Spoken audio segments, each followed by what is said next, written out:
tendríamos que manejar, por así decirlo, de manera que pudiéramos compartirlos con la gente, especialmente la gente religiosa. La religión se convierte en un obstáculo para la verdadera fe, porque la gente, cuando tiene un sistema religioso al cual se ha apegado, ignoran que Jesús dijo que Él es el camino. No hay otro camino, solo Jesús. Pero cuando la gente tiene religión, su falta de comprensión de la palabra, su falta de entendimiento de las verdades fundamentales, los puede hacer tener una fe equivocada. Y entonces quiero compartirle esta mañana no solamente el hecho de que nuestro Señor Jesucristo, en términos simbólicos, es la piedra angular, es la piedra fundamental sobre la cual la iglesia está desarrollada o siendo edificada. Quiero establecer el hecho de que hay 4 elementos relacionados con Él que tienen que ser el fundamento de nuestra fe. Y estos 4 elementos son su nacimiento, su vida, su muerte y su resurrección. No estamos en Semana Santa, pero nosotros predicamos a Cristo. Y nuestra esperanza está puesta en Cristo. Y tenemos que estar fundamentados en Él. Así que vamos a ir a la palabra de Dios y vamos a cubrir estos 4 aspectos bajo este enfoque. Fundamentos de nuestra fe evangélica. La intención es que usted pueda compartir con otras personas. Hay gente que tiene su confianza, como repito, en un sistema religioso, tiene su confianza puesta en personajes que han muerto, tiene su confianza puesta en sus obras o en ciertos sistemas o costumbres, pero nosotros tenemos que poner nuestra confianza 100% en aquel que murió por nosotros, en aquel que prometió que habría de volver por la iglesia. Así que vamos a comenzar hablando del nacimiento virginal del Señor Jesucristo, estableciendo esto como un fundamento, y mi intención sería, el reto sería, que usted se proponga que estos 4 aspectos que le voy a compartir esta mañana, usted los comparta con alguien esta semana. Busque a alguien, busque la oportunidad, así como la gente busca la oportunidad para maldecir, para quejarse, busque la oportunidad para compartirle a alguien estos 4 aspectos que le voy a compartir. El nacimiento del Señor, su vida, su muerte y su resurrección. Porque estos son fundamentos de nuestra fe como cristianos. Al hablar del nacimiento virginal del Señor Jesucristo, nos enfocamos primeramente en la evidencia de su divinidad. Piensa en esto. ¿Quién más nació de una virgen? ¿Quién más nació de una manera sobrenatural, sino solamente nuestro Señor Jesucristo? Y esto se pone en mayor realce sobre todo cuando entendemos que ese nacimiento virginal fue realizado en cumplimiento de profecías que se habían dado. O sea, fue profetizado que una virgen iba a dar a luz un hijo. Y esto es parte del misterio de la piedad. Y esto nos habla acerca de la identidad del Señor. Vamos a Mateo, capítulo 1:20. Y hablando acerca del nacimiento de nuestro Señor Jesucristo, quiero traer a su mente, a su corazón, algunos principios sumamente importantes para poder reavivar su fe relacionada con la forma en que el Señor Jesucristo nació.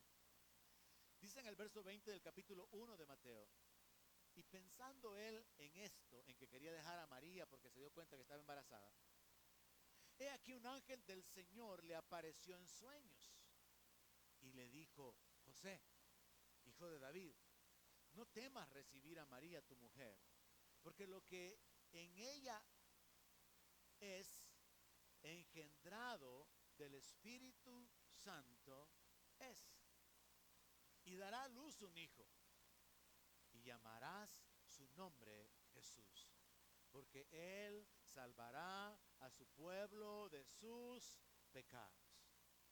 Todo esto aconteció para que se cumpliera lo dicho por el Señor por medio del profeta Isaías, cuando dijo: he aquí una virgen concebirá y dará a luz un hijo, y llamarás su nombre Emmanuel, que traducido es Dios con nosotros.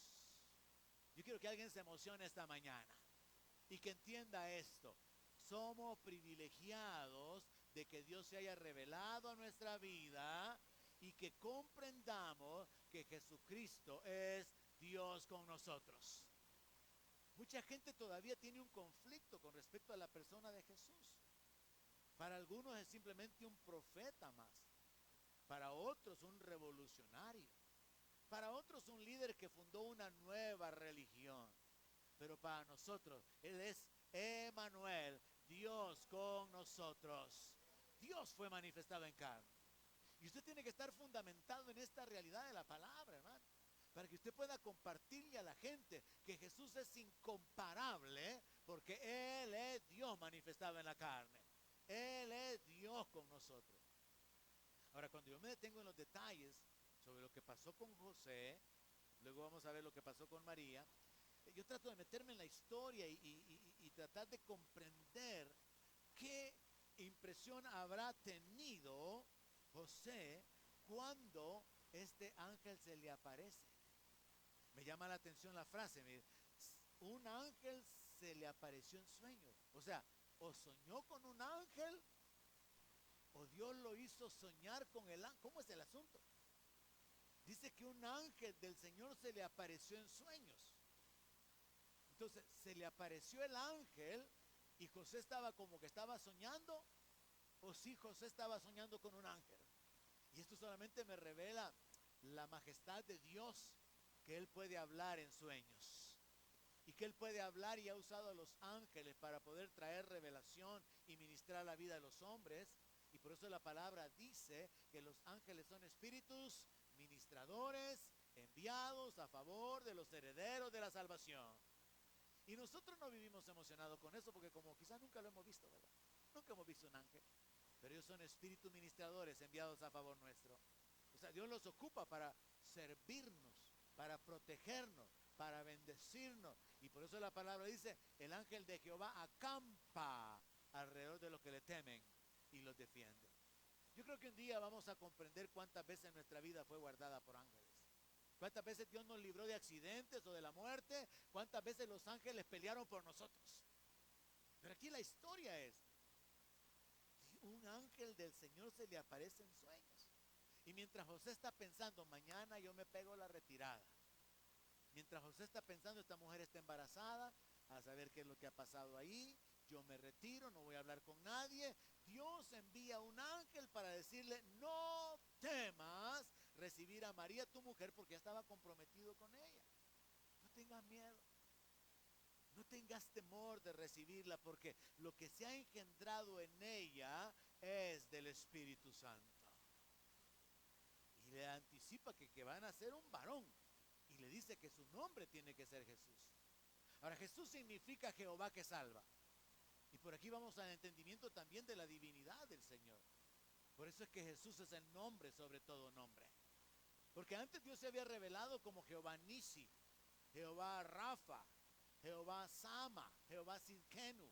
Dios se había revelado en la justicia como pastor, como sanador. Pero cuando Dios se revela como Salvador, bajo Salvador quedan cubiertos todos los demás nombres, porque la salvación incluye la sanidad, la prosperidad, la paz, la seguridad, la libertad, la bendición, el gozo y todo. Entonces a José se le revela que ese hijo varón que va a nacer se va a llamar Jesús. Cuando usted entiende estas cosas y usted realmente las ha atesorado en su corazón, tiene que haber una inclinación, una intención en su corazón de compartirlas con otras personas y hacerles saber, mire, Jesús es Dios con nosotros. Jesús es la manifestación en la carne de Dios, según el misterio de la piedad. El otro nombre de Jesús, y así podría usted comenzar una plática con alguien. ¿Sabe usted cuál es el otro nombre de Jesús? Podemos decir Jesús Emmanuel. Ya el hecho de Jesús es Jehová que salva. Y luego Emmanuel, Dios con nosotros. ¿Cuántos tienen a Dios con ustedes? Mire qué bueno, por eso la palabra dice, el que tiene al Hijo, tiene la vida. El que no tiene al Hijo, no tiene la vida. La gente tiene religión y rechazan al Hijo. Hablaba un día de esta semana con alguien muy religioso y trataba de retarlo precisamente en compartir la fe. Y yo le decía, es importante que usted ponga su fe únicamente en Jesús. Usted no puede repartir su fe en Jesús, en la mamá de Jesús, en los apóstoles, en los hombres que ya murieron. Usted tiene que poner su fe únicamente en aquel que murió por nosotros. Le decía, la Biblia habla de Jesús. Y Jesús es el que murió por nosotros.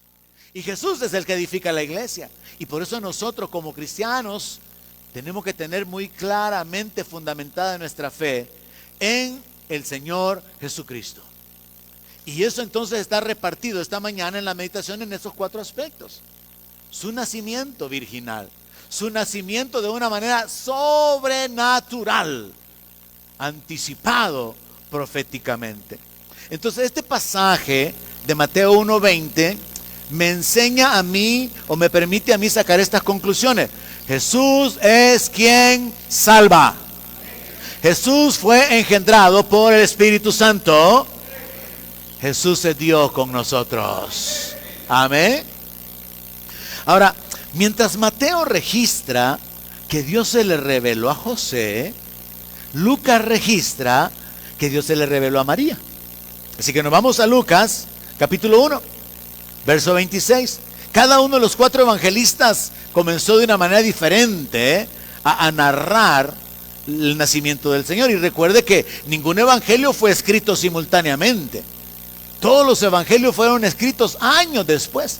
Incluso Lucas hace una explicación de que él investigó. Lucas ni siquiera fue discípulo del Señor. Y Lucas investigó años después cómo habían sucedido las cosas. Entonces en Lucas capítulo 1, verso 26, después de narrar lo del nacimiento sobrenatural también de Juan el Bautista, o cuando fue engendrado, y con lo que Dios habló con el papá de él, y que su mamá era estéril, etcétera, etcétera, en el versículo 26 del capítulo 1 de Lucas, dice que al 6º mes, el ángel Gabriel fue enviado por Dios a una ciudad de Galilea. Yo quiero a unos 2 que estén emocionados esta mañana. Mire, el ángel fue enviado a una ciudad de Galilea. Y yo me imagino el mundo espiritual, hermano. Yo me imagino a Dios, cuyos ojos contemplan toda la tierra, para mostrar su poder a favor de los que tienen corazón perfecto para con Él. A Dios que es el que da la victoria. Yo me imagino a Dios en los cielos, determinando acciones, movilizando a los ángeles. Y Dios manda al ángel Gabriel, al mismo ángel que mandó donde Daniel a traerle revelaciones sobre el futuro. Lo manda a una ciudad de Galilea llamada Nazaret. Y yo quiero meterme en la historia y entender, ¿y cómo es que el ángel viene y llega allá a la región del Medio Oeste? Y anda ahí el ángel buscando la ciudad de Galilea y llega a Nazaret. Y el ángel llega directamente donde María. Aquí no es sueño. María tiene un encuentro real, literal, con un ángel. Entonces el ángel le dice, María, no temas. Ni lo mismo que le dijo a José. No temas. Dios quiere tratar con nuestros temores, iglesia. Hago un paréntesis ahorita. Quizás usted tenga algún temor. Y Dios nos dice esta mañana, no tema. Dios dice eso muchas veces en el Antiguo Testamento. Y Jesús también dijo eso a la gente que Él ministró. Y aquí vemos a Dios tratando con José, diciéndole que no tenga temor de recibir a su mujer, que no tenga temor de lo que va a pasar, de la vergüenza que podría suceder al no ser él el padre. Y ahora Dios está tratando con María y le dice, no temas, porque has hallado gracia delante de Dios. Y esa sería la expresión completa esta mañana para usted. Hermano, hermana, no tema. Usted ya halló gracia delante de Dios por medio de Jesucristo. ¿Cuál es su necesidad, su problema, su condición familiar, económica o lo que sea? No tema, usted ya halló gracia delante de Dios. Cierro el paréntesis y sigo con María. Y ahora concebirás en tu vientre y darás a luz un hijo y llamarás su nombre Jesús. Cuando el ángel viene donde María, no hay nada todavía en el vientre de ella, sino que el ángel viene con el mensaje de parte de Dios. Mira, Dios me ha mandado a decirte que hoy vas a quedar embarazada. Dios me ha mandado a decirte que has hallado el favor. Él se ha agradado de ti. Y pensemos, hermano, en lo bienaventurada, en lo bendita que es María al haber sido escogida entre miles de mujeres. Y halló gracia delante de Dios. Entonces el ángel viene y le dice: vas a concebir en tu vientre ahora. Y vas a dar a luz un hijo. Y vas a llamar su nombre Jesús. Entonces José sabía que se llamaba Jesús, y a María también se le dijo que se llamaría Jesús. Dios obrando, Dios trabajando. ¿Cuántos saben que Dios está trabajando? Jesús dijo que el Padre todavía hasta ahora trabaja. Y Él está trabajando en nuestra salvación, en nuestra perfección, en nuestra liberación. Dios está trabajando a favor nuestro, teniendo cuidado de nosotros. En el verso 32 le dicen: este será grande y será llamado, oiga eso, será llamado Hijo del Altísimo, porque Él no es la segunda persona de la Trinidad. Él es Dios manifestado en la carne, y Él se revela en Apocalipsis diciendo que Él es el que tiene las llaves del infierno y de la muerte, que Él es el que vive, que estuvo muerto, pero que Él es el Todopoderoso. Así que se le dice: este será grande, será llamado Hijo del Altísimo, y el Señor Dios le dará el trono de David su padre, y reinará sobre la casa de Jacob para siempre, y su reino no tendrá fin. Entonces María le dijo al ángel: ¿y cómo será esto? Pues no conozco varón. Respondiendo el ángel le dijo: el Espíritu Santo vendrá sobre ti, y el poder del Altísimo te cubrirá con su sombra, por lo cual también el santo ser que nacerá será llamado Hijo de Dios. Será llamado. Entonces vean cómo viene la revelación. A José le he dicho que él se llamará Emmanuel, Dios con nosotros, y que su nombre es Jesús. Pero a María se le dice que su nombre es Jesús, pero que Él será llamado Hijo de Dios. Entonces la lectura de este pasaje me hace a mí sacar las siguientes conclusiones. Jesús es llamado Hijo del Altísimo. Jesús recibió el trono de David, porque Jesús es llamado el Hijo de David, es la simiente de David. Y Jesús tiene un reino eterno, lo que le fue revelado por Gabriel a Daniel. El reino de Dios viniendo a la tierra. Un reino que no tendrá fin. Entonces, entender esto del nacimiento virginal del Señor no solamente nos enfoca en la identidad de Él, nos enfoca también en la esencia de su divinidad. Nos confirma el cumplimiento de las profecías que fueron dadas siglos atrás, y también se nos revela en parte el misterio de la piedad. Dios se hizo carne utilizando a una mujer que todas las generaciones llamarán bienaventurada. Algunas personas en el sistema religioso han sido ofendidas o heridas en sus creencias porque existen también algunos predicadores que acostumbran maldecir, señalar, criticar con el propósito de poner en alto a Jesús. Hablan mal de María, pero la Biblia no habla mal de María. La Biblia habla de María como una mujer excepcional, bendita entre todas las mujeres. Pero eso no significa que sea digna de adoración, ni que ella pueda responder oraciones, ni que se le pueda pedir. No, porque sigue siendo Jesús el centro de la Biblia, desde el Génesis hasta el Apocalipsis. Así que el fundamento número uno de nuestra fe evangélica, de nuestra fe cristiana, es el nacimiento sobrenatural del Señor. Nadie más nació de la manera en que Él nació. El nacimiento de nadie fue profetizado siglos antes, como sucedió con el Señor. De nadie se ha dicho que su nombre sería llamado Jesús, porque solamente Él puede salvar a la humanidad de los pecados. Él es el Salvador del mundo.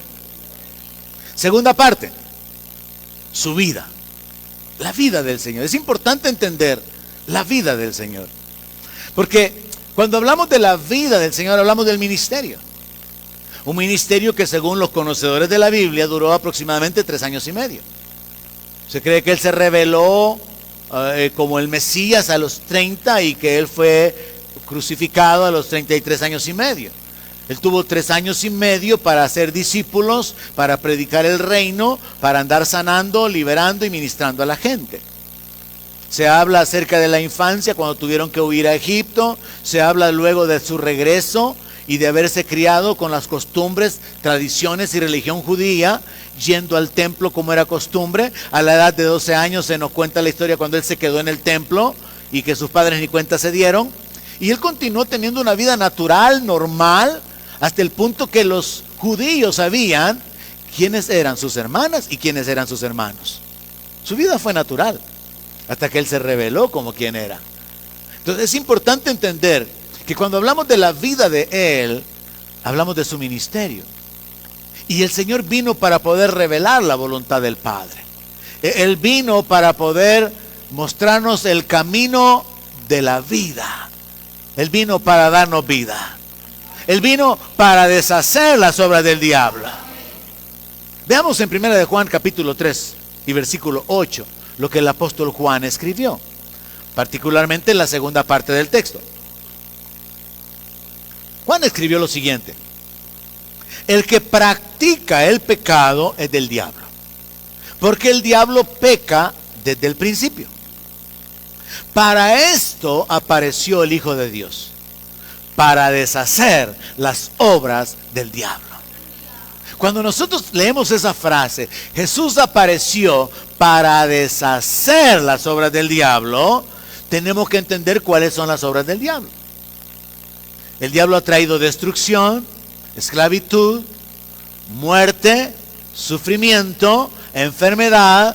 El diablo ha traído toda clase de padecimientos. Cuando Dios creó a Adán y Eva, no había nada de eso. Eso vino como consecuencia del pecado.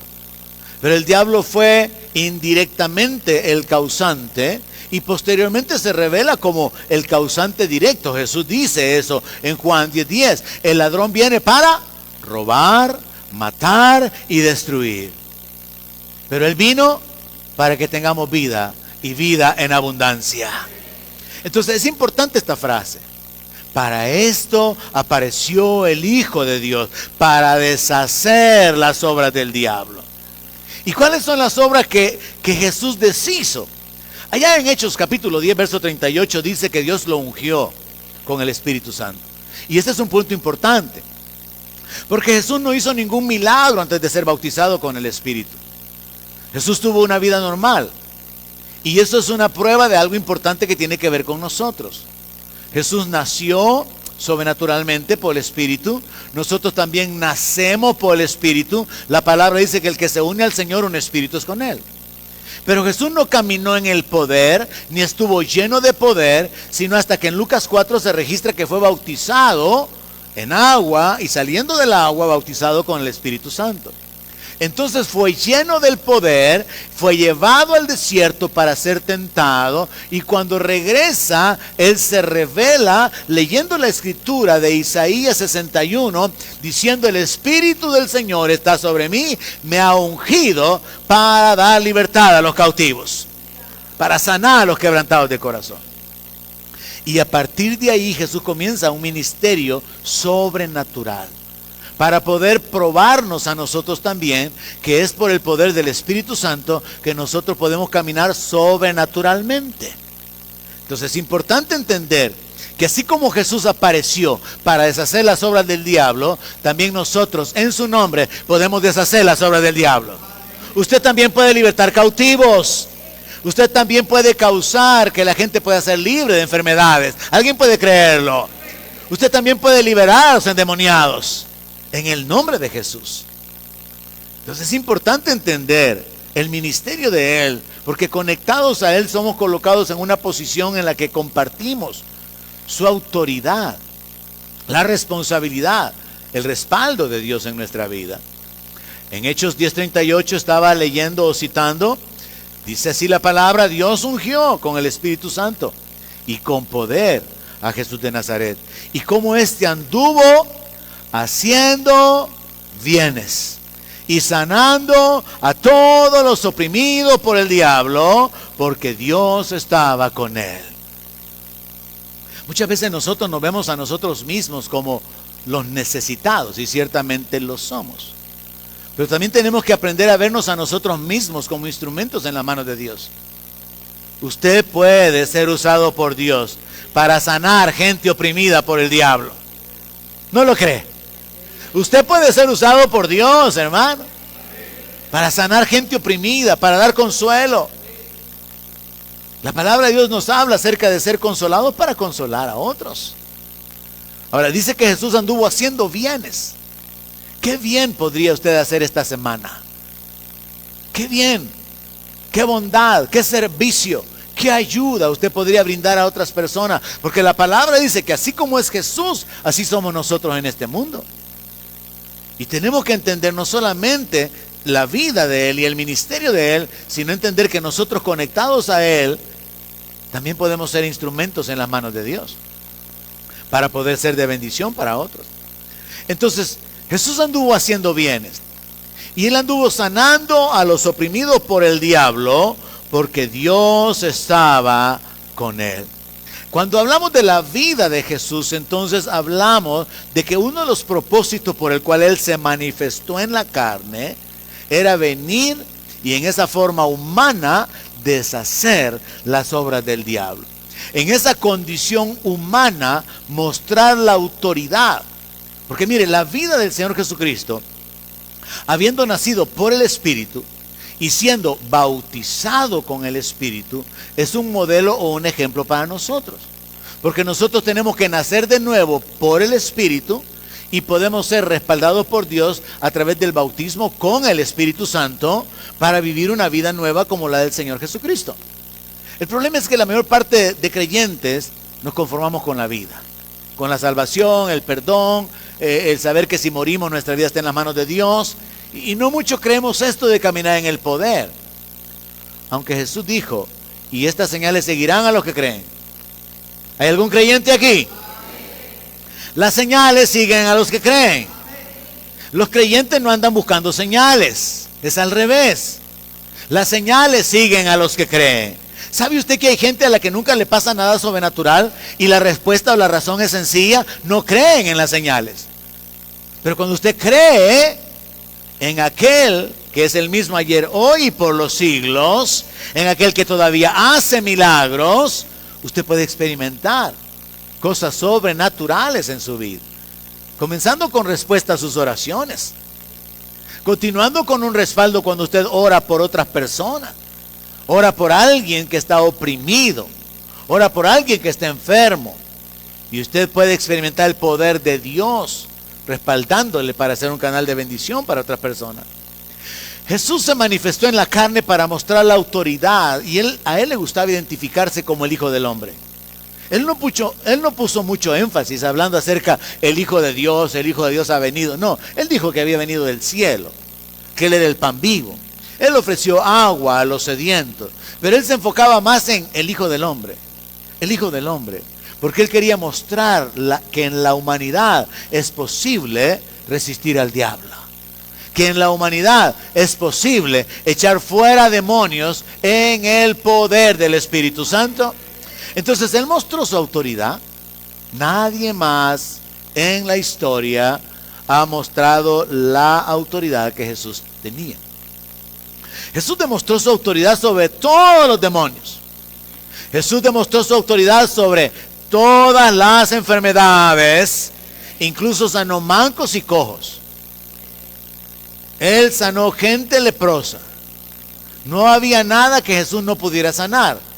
Entonces Él vino para mostrar toda su autoridad. Tal era la autoridad del Señor que en Lucas 8:25 se nos habla aún de los elementos naturales. Cuando se levanta la tempestad y la tormenta y Él le ordena, calla, enmudece, y todo se queda quieto. Los discípulos, o un par de ellos por lo menos, dijeron, ¿y este quién es?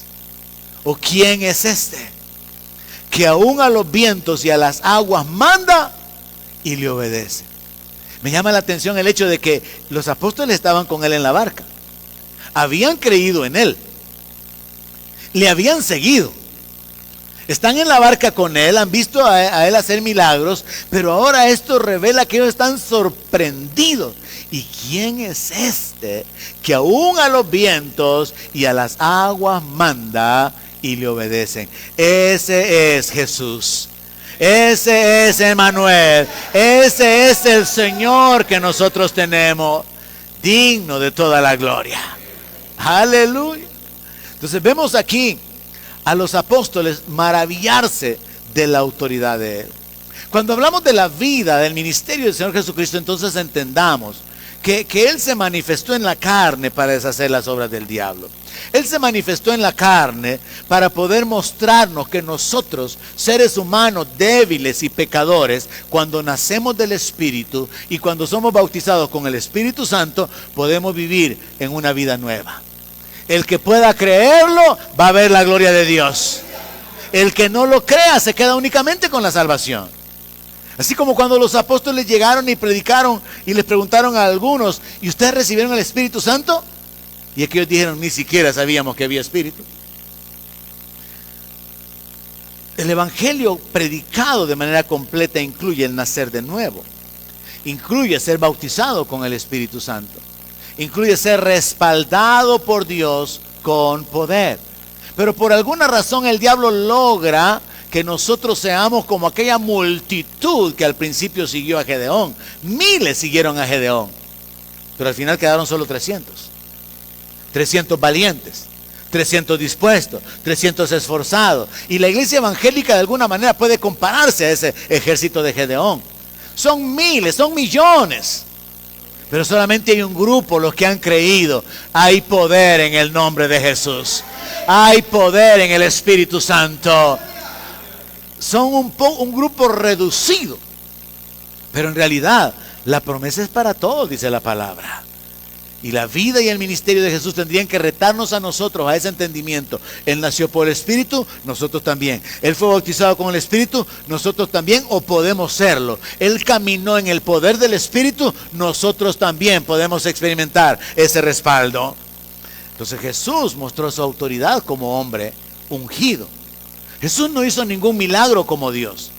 Jesús no hizo ningún milagro como hijo de Dios, sino que hizo los milagros como un hombre ungido por el Espíritu Santo. Eso es lo que dice Hechos 10:38. Si Jesús no hubiera sido ungido por el Espíritu Santo, Él hubiera caminado en su identidad natural, divina. Pero Él se despojó, según Filipenses. Tomó forma de siervo, tomó forma de hombre, caminó en debilidad, pero fue fortalecido, ungido con el Espíritu Santo. Entonces la vida y ministerio de Jesús, que es la segunda parte en la que nos estamos deteniendo, tiene aplicaciones prácticas para nosotros. La vida de Jesús es un fundamento de nuestra fe. Y nos da a nosotros bases sobre las cuales nosotros podríamos caminar en fe, que es el nuevo nacimiento y el bautismo con el Espíritu Santo. Hablando todavía de la vida del Señor y del ministerio del Señor, entendamos que Él se manifestó en la carne para poder ser constituido sacerdote, para poder constituirse en nuestro sumo sacerdote, o sea, jefe de sacerdote. ¿Cuántos de acá ya saben que Él nos hizo reyes y sacerdotes para Dios su Padre? ¿Cuántos tienen conciencia de sacerdotes? Un sacerdote presenta sacrificios. Y por eso aquí, particularmente cada domingo, nos enfocamos con un poco más de libertad en presentar nuestros sacrificios espirituales. Ojalá Dios lo haya usted como un sacerdote, cumpliendo con su función. Porque hay muchos evangélicos descuidados, demasiados. Tienen turno el domingo y no llegan a la iglesia, no cumplen su sacerdocio. Hay otros que llegan, pero su corazón anda divagando, como el texto que leíamos esta mañana. ¿Se imagina usted? Abro otro paréntesis. Vayámonos al contexto del Antiguo Testamento. Los sacerdotes tenían un listado de sus asignaciones, de su servicio, desde ser porteros para abrir las puertas del templo, desde ser los que limpiaban los utensilios, los que preparaban las recámaras o mantenían las cosas en orden, los que mataban los animales, los que sacaban los desechos, los que se encargaban de la sangre, de las pieles, los que se encargaban del fuego, de quemar todo.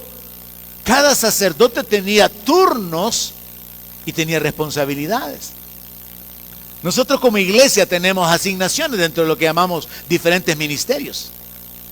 Algunos están cuidando bebés, atendiendo niños, que en el parqueo, en la bienvenida, en el desayuno, en la alabanza, pero todos nosotros somos sacerdotes. Y podría ser que usted esté fallando en su función sacerdotal. Y quiero retarlo con respecto a eso. Cuando usted no se congrega, usted le está fallando al Dios de los cielos.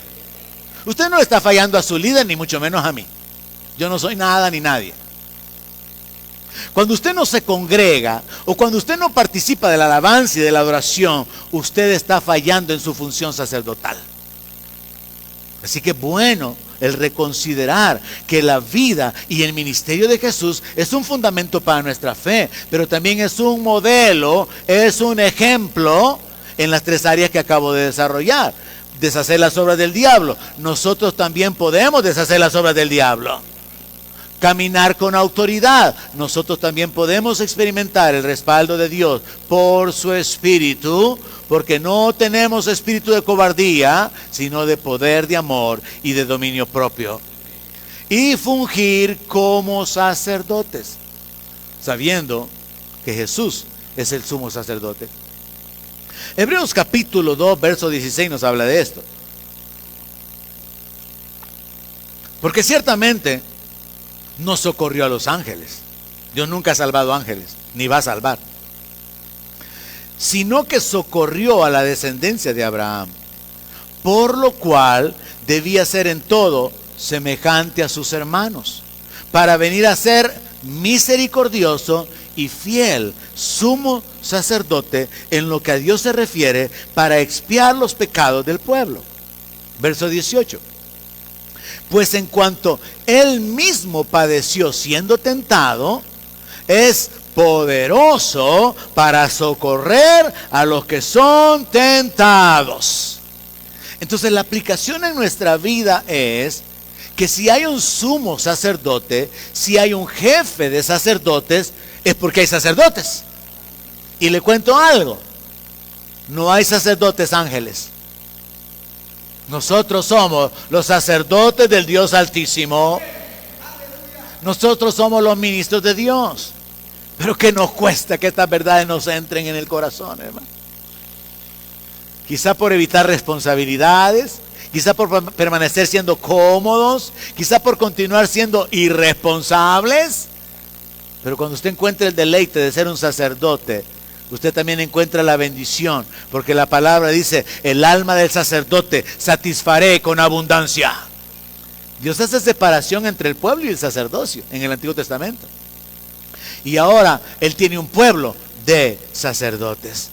Entonces, cuando hablo acerca de la vida y del ministerio del Señor Jesucristo, y usando los textos que acabo de leer, yo descubro las siguientes conclusiones.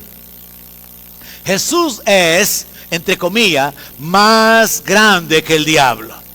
Y Él habló de sí mismo diciendo que la casa del hombre fuerte podía ser saqueada si venía un hombre más fuerte. Y Jesús es el hombre más fuerte, que ha venido a la casa del diablo, que es el mundo, para saquearlo, para saquear la casa. ¿Y qué es lo que el Señor está haciendo? Sacando alma, libertándola de las tinieblas, de la esclavitud, de la muerte, de la maldición.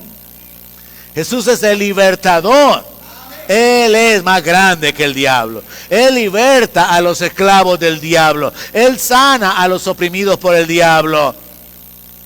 Jesús tiene todo el poder en los cielos, en la tierra, sobre todo nombre que se nombra, sobre todo principado, sobre toda potestad, sobre los elementos de la tierra. Y el entender esto, hermano, a usted tendría que llenarlo de gozo, pensando, Dios puede cambiar así en un instante mi condición. Le compartí sobre eso el principio el domingo pasado, sobre cómo enfrentar los problemas, reconociendo que Dios es el Todopoderoso. Cuando usted entiende que Él es el Todopoderoso y que usted tiene un pacto con Él, en su dependencia, usted puede recibir el milagro. Pero imagínese usted, estoy predicando cosas emocionantes, pero no lo veo emocionado. Me emociono más yo que usted. Estoy predicándole que Él tiene todo el poder en los cielos y en la tierra, que todo es suyo, todo fue creado por medio de Él y para Él, que de Él es el mundo, su plenitud, el oro, la plata, todo es de Él, y que no hay nada imposible para Él. Y cuando usted se conecta con eso, su reacción sería: Él puede obrar en mis circunstancias, Él puede cambiar mi mañana, Él puede cambiar mi hoy, Él mueve los corazones, Él muda los tiempos, Él quita reyes, Él pone reyes. No hay nada imposible para Él. Voy a confiar y descansar en Él. Y eso lo tendría que llenar de expectativa y de gozo. Jesús es el sumo sacerdote. Jesús es el mediador entre Dios y los hombres. Y lo último que leí de Hebreos 2:18, Él puede socorrernos cuando somos tentados. Él fue tentado y venció.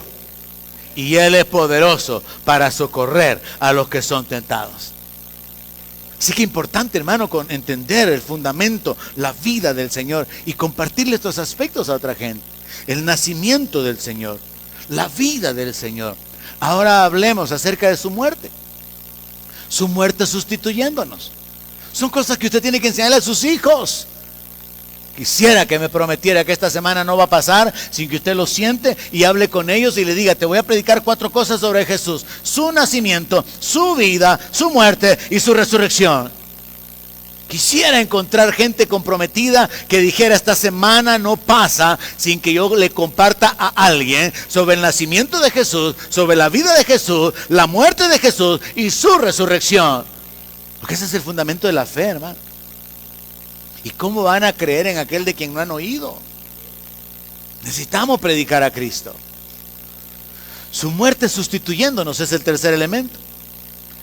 Él murió para pagar el precio de nuestro rescate, derramando su sangre. Él murió como el buen pastor que da su vida por las ovejas. Mire qué tremendo.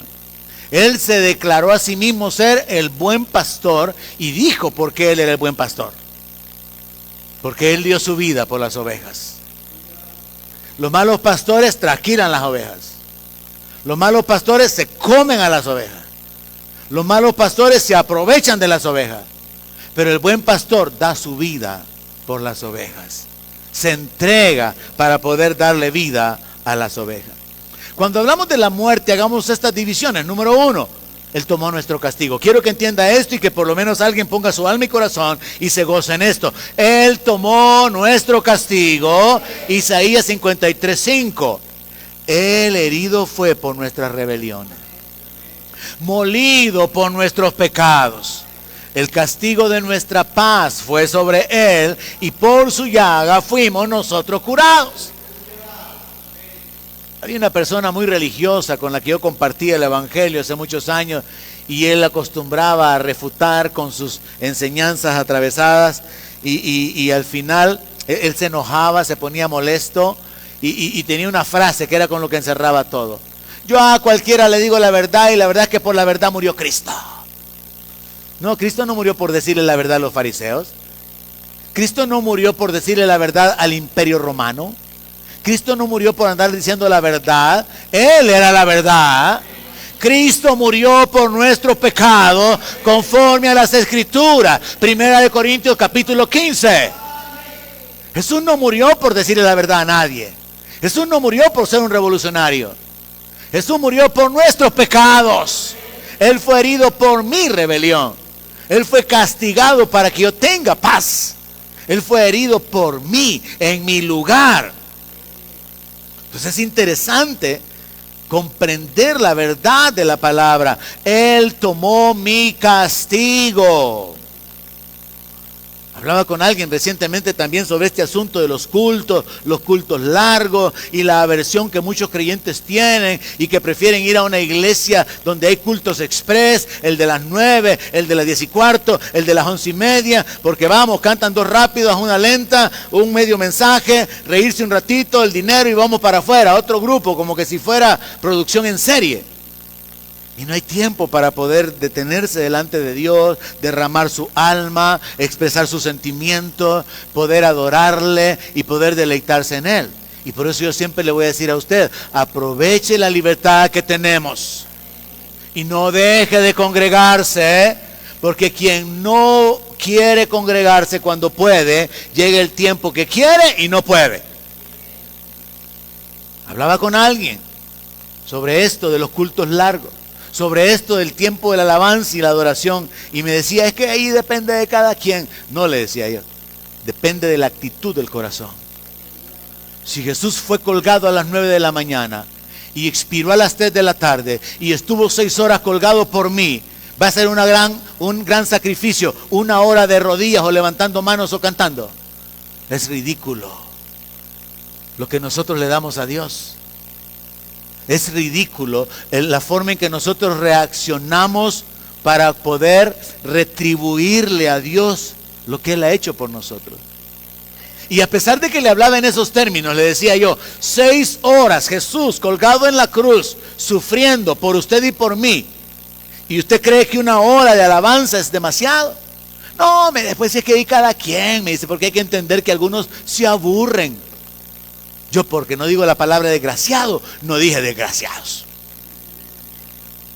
O sea, sin gracia, sin gratitud. Y me dice, es que ahí depende de cada quien, porque mire que a veces me dice, para decir una cosa, hay quienes que dan vueltas y vueltas y nunca terminan. Y yo le decía, pero es que el asunto de amar la palabra es deleitarse, detenerse, recibirla, leerla. Y el asunto de deleitarse en Dios, adorándole, agradeciéndole, bendiciendo su nombre, es un asunto de gratitud en el corazón. Jesús lo enseñó diciendo esto: al que mucho se le perdona, mucho ama. Yo creo que muchos evangélicos, Dios les ha perdonado poquitito. Por eso es que aman poquito. Por eso es que adoran poquito. Por eso es que se entregan o se consagran poquito. Por eso sirven poquito. Porque Dios los ha amado, los ha perdonado poquito. Pero cuando uno entiende, soy deudor, ay hermano, uno sabe que hay una deuda que jamás le podría pagar al Señor. Entonces entendamos que en su muerte Él nos sustituyó, Él tomó nuestro castigo, Él sufrió en nuestro lugar. Entendamos, Él tomó nuestra maldición. Gálatas 3:13. Cristo nos redimió de la maldición de la ley.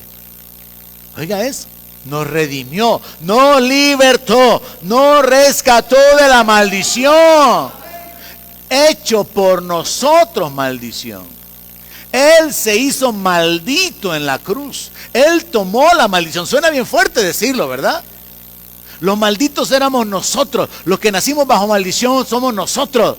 Pero Él tomó la maldición y Él ha puesto disponible la bendición para nosotros. Pero ¿cómo no lo entendemos plenamente? Entonces muchas veces caminamos todavía en el temor, sujetos a la esclavitud y en la debilidad, y no nos levantamos en fe, en el entendimiento, porque no hemos alcanzado la revelación, quizá por no estar tan cerca. Cristo nos redimió de la maldición de la ley, hecho por nosotros maldición, porque está escrito: maldito todo el que es colgado en un madero. Piensen esto, Jesús pudo haber muerto de otra manera, pero estaba ya profetizado y anticipado. Y aún el Señor le ordenó a Moisés que levantara una serpiente de bronce en el desierto. Y era un símbolo. La serpiente representa al diablo, representa una naturaleza pecaminosa. La serpiente revela o simboliza la maldad. Curiosamente, o de una manera en la sabiduría de Dios, Dios determinó, usando el principio de la fe, que cuando los judíos fueran mordidos por una serpiente y esa serpiente los hacía morirse inmediatamente, si alguien lograba arrastrarse y ver dónde estaba la serpiente de bronce levantada, sería sano. El principio de la fe viene desde el Génesis, hermano. Allá cuando Abel, por la fe, ofreció un mejor sacrificio a Dios. El principio de la fe está desde el Génesis y termina en Apocalipsis con la salvación y la entrada en la gloria. Entonces Dios simbolizó a través de la serpiente que le ordenó a Moisés construir, que habría salvación por medio de la fe a aquel que mirara a esa serpiente. Pero luego en el Nuevo Testamento Jesús dice: y si yo fuere levantado, atraeré a todos hacia mí. Y él hablaba acerca de ser levantado en la cruz, de ser crucificado. Y se hablaba también de una maldición de aquellos que pudieran ser colgados en un madero. Eran considerados malditos, y por eso Pablo cita esa escritura, porque está escrito: maldito todo el que es colgado en un madero. Entonces el tercer elemento, que es un fundamento de nuestra fe cristiana, relacionado con la muerte, está relacionado con la muerte del Señor. Él tomó nuestro castigo, Él tomó nuestra maldición, Él compró nuestra libertad. Hemos sido comprados. ¿Cuántos lo saben, hermano? Primera de Pedro 1:18 dice: sabiendo que fuiste rescatados de vuestra manera de vivir, la cual recibiste de vuestros padres, no con cosas corruptibles como oro o plata, sino con la sangre preciosa de Cristo, como de un cordero sin mancha y sin contaminación. Una forma de entender fácilmente esto es secuestro. La gente, cuando es secuestrada, es liberada cuando se paga la suma de dinero exigida por los secuestradores. A eso se le llama el precio del rescate.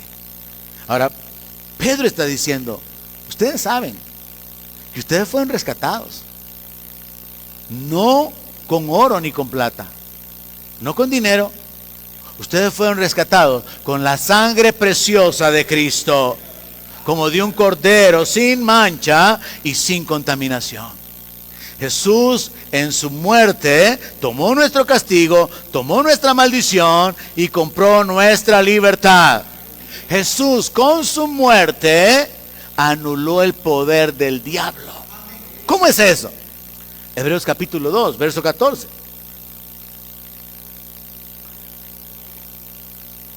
Así que, por cuanto los hijos participaron de carne y sangre, Él también participó de lo mismo, para destruir por medio de la muerte al que tenía el imperio de la muerte, esto es, al diablo, y librar a todos los que por el temor de la muerte estaban durante toda la vida sujetos a servidumbre. Mire, en la sabiduría de Dios no había otra forma de salvar al hombre, no había otra forma mejor,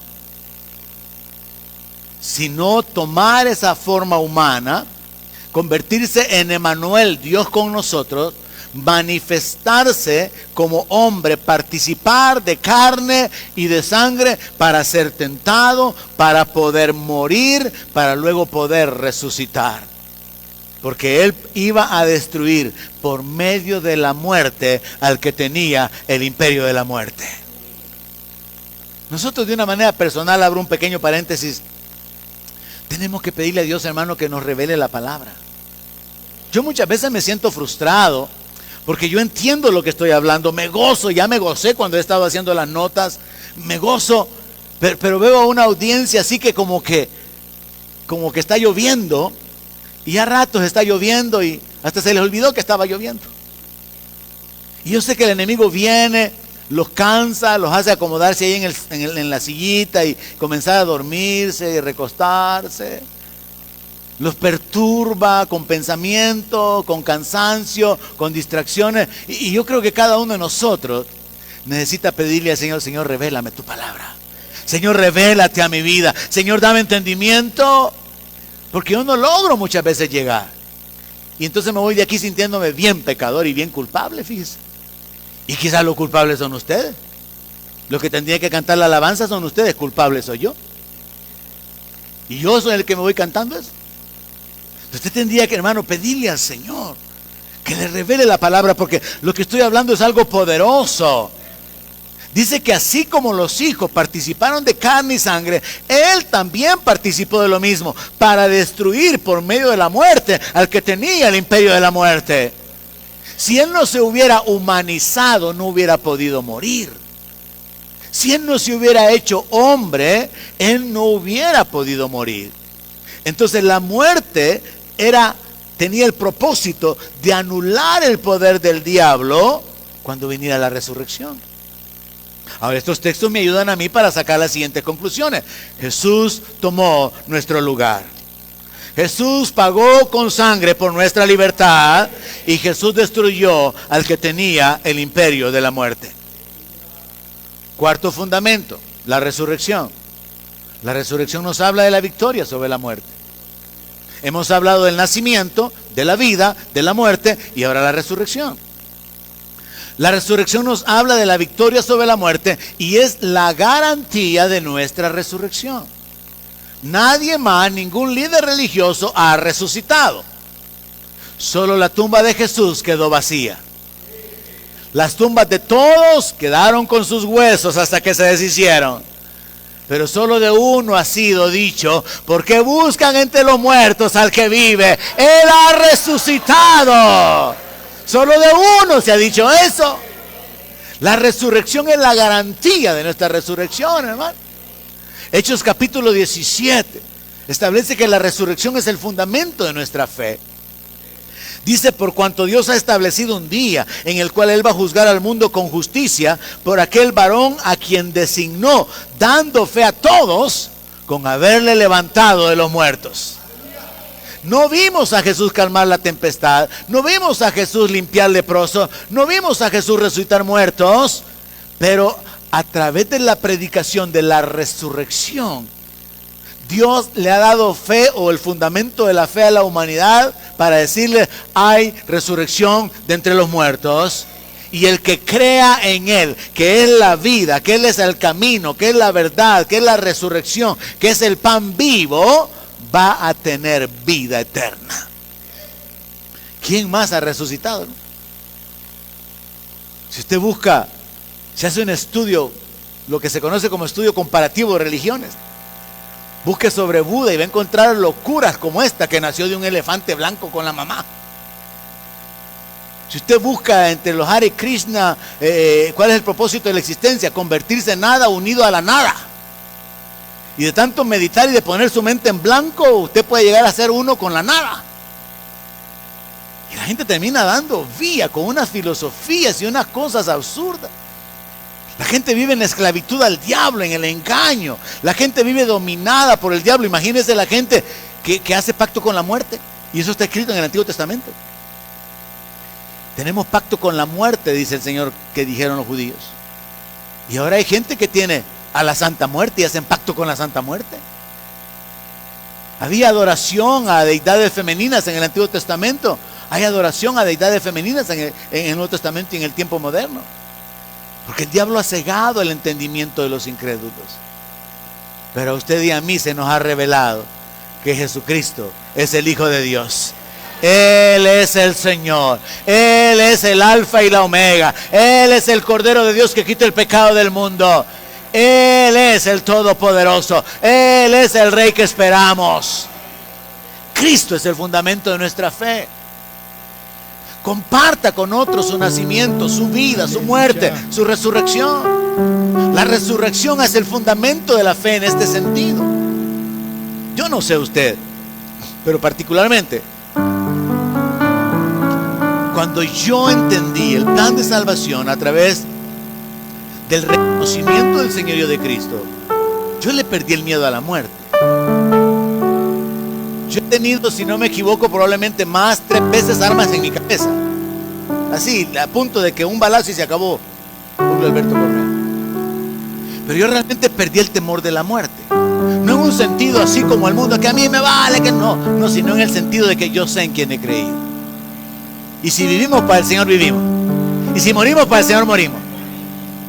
Pero ese sentimiento también de seguridad con respecto a la gloria, con respecto a la esperanza de vida eterna, nos hace un poco como insensibles. Y muchas veces esa insensibilidad se muestra, por ejemplo, por ahí por el 2 de noviembre. Uno entiende, ya no hay nada que hacer por los muertos. Ni mucho menos usted se viera a sentar allá, ¿verdad?, a hablar con la tumba. Ni mucho menos va a ir allá a pasar todo el día de picnic, meditando, platicando con su muertito, porque los muertos no oyen. Y uno se vuelve así como que insensible y duro cuando la gente habla de esas cosas y que ir a enflorar y todos esos detalles.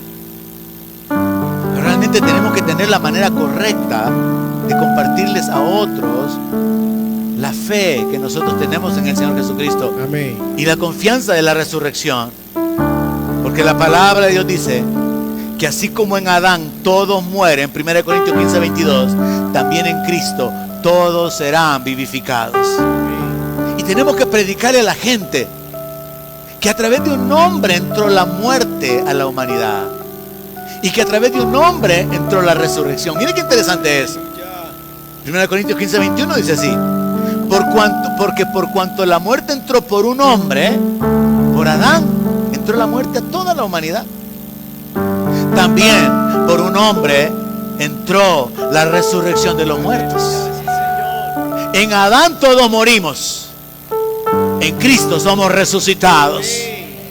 El primer Adán nos metió bajo maldición, bajo el poder del diablo, bajo el poder del pecado. ¿Alguien dice amén a eso? Pues diga doble amén. El postrer Adán nos hizo libres, nos ha dado vida, nos ha dado bendición. Jesús es el primogénito entre muchos hermanos. Él resucitó y su resurrección es la garantía, es la evidencia. Hay resurrección de los muertos. Hay gente en el mundo que dice: ¿qué infierno ni qué nada? Si el infierno aquí, el cielo aquí. Cuando se mueran se van a dar cuenta, como el rico que abrió sus ojos en el Seol, que sí había otro mundo. Pero cuando el creyente muere, entra en la paz, entra en el gozo, entra en el reposo, entra en la libertad. Jesús, a través de su resurrección, se convierte en la garantía de nuestra resurrección. Y por eso la palabra en Romanos capítulo 8 dice que si el espíritu de aquel que levantó de los muertos a Jesús mora en nosotros, el que levantó de los muertos a Cristo Jesús vivificará también nuestros cuerpos mortales por su espíritu que mora en nosotros. Tenemos que compartirle a la gente qué significa la vida sobrenatural, el nacimiento sobrenatural de Jesús, la vida y ministerio de Jesús, la muerte del Señor, la resurrección del Señor. ¿Cómo se aplica esto a nuestra vida? Porque esta tiene que ser nuestra confianza. 1 Corintios 15, 44. Se siembra cuerpo animal, resucitará cuerpo espiritual. No sé, no puedo darle detalles porque no los he encontrado en la Biblia. Gente dice: ¿será que todos tendremos una edad, la edad perfecta, la edad como de 30 años? O otros dicen: no, el que se muera o sea arrebatado, niño o joven, se va a quedar y va a ser glorificado joven. El que se muera viejito, pues Dios lo va a glorificar viejito o como esté. No encuentro respuesta para eso, pero el punto es que Dios va a glorificar nuestro cuerpo. Pablo está escribiendo en Corintios 15 sobre la resurrección y dice: hay cuerpo animal y hay cuerpo espiritual. Este cuerpo que tenemos ahorita es como un cuerpo animal, o sea, un cuerpo natural. Pero hay un cuerpo espiritual. Me gusta el 49, me encanta. Y dice: y así como hemos traído la imagen del terrenal, hijos de Adán y de Eva somos, hermanos. Y así como hemos traído la imagen del terrenal, traeremos también la imagen del celestial. Aleluya. Verso 54. Cuando esto corruptible se haya vestido de incorrupción. Mire, si el cuerpo no es tan corrupto, tan débil, que luego de 72 horas la descomposición ya es horrible. Vivimos en un cuerpo del cual nos gloriamos, tan corruptible, tan débil. Pero qué glorioso es el Señor, que dice que esto corruptible lo va a vestir de incorrupción, esto mortal se va a vestir de inmortalidad. Y entonces se va a cumplir la palabra que está escrita: sorbida es la muerte en victoria. Yo le he predicado unas 2 que 3 veces que uno de mis pasajes favoritos es cuando Dios amenazó a la muerte. Muerte, yo seré tu muerte, le dijo. Y Jesús ya mató a la muerte. Jesús ya mató a la muerte. La resurrección ha vencido a la muerte.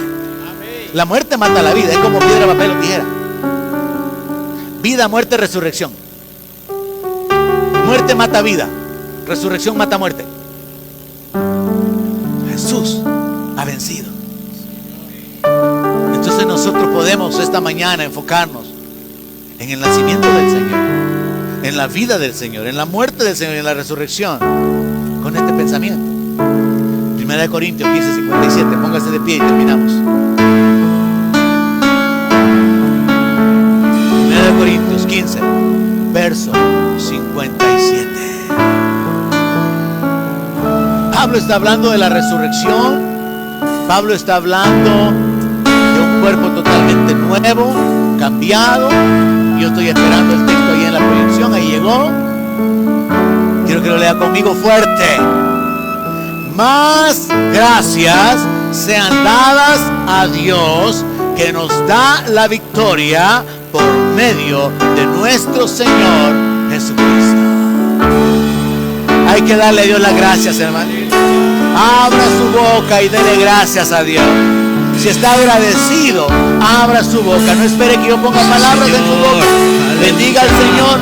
Comenzando por acá, bendiga al Señor, dele gracias. Padre, gracias por tu amor, gracias por tu bondad, gracias por tu misericordia, gracias por tu fidelidad, por manifestarte en nuestra vida. Padre, gracias por tu ayuda, por revelarte, por atraernos, por manifestarte. Padre, gracias. Gracias por la salvación, por la adopción. Gracias por mostrar tu misericordia. Padre, gracias por llevarnos, por darnos la victoria, por rescatarnos, por perdonarnos, por levantarnos. Padre, gracias. Gracias, Señor. A ti te damos las gracias en el nombre de Jesús, por todo tu beneficio. Y queremos honrarte, queremos glorificarte, queremos bendecir tu nombre y queremos adorarte en el nombre de Jesús. Amén. Aleluya.